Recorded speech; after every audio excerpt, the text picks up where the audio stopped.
आइए माँ जी।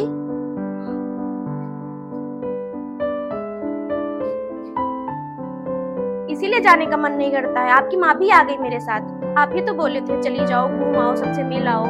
मुझे ऑफिस से छुट्टी नहीं मिल रही है। वो चली जाएंगी कुछ दिनों में। मिल ली सबसे, फिर आपकी माँ भी साथ में चली आई, पीछे ही पड़ गई थी मेरे तो।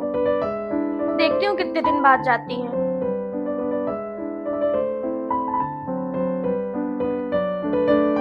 बहू, ये बैग झोला अपने कमरे में रख दो। कहाँ ले जाएंगी? वहाँ कमरे में फैलाएंगी? यही रहने दीजिए। वैसे भी कहाँ ज्यादा दिन के लिए रहने आई है, 2-4 दिन में चली ही जाएंगी। इसी में निकाल के नहा के सुखा के रख दीजिएगा इसी में फिर से।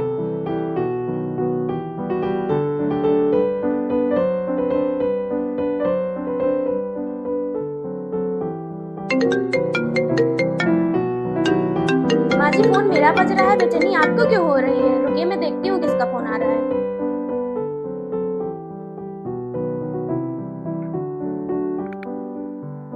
लीजिए, जेठानी जी का फोन है। हेलो। हेलो, प्रणाम माँ जी। खुश रहो बहू। रास्ते में कोई दिक्कत तो नहीं हुई माँ जी? रास्ते में तो कोई दिक्कत नहीं हुई, यहाँ फिर आके पछता रही। क्या हुआ माँ जी? छोटी बहू मेरा सामान बरामदे में ही रख दी।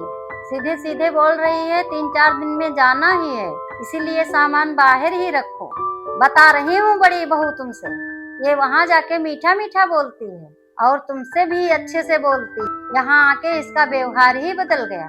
नहीं लाना था ये पहले से बता देती। तो आ जाइए माँ जी, कोई जरूरत नहीं है वहाँ रहने की।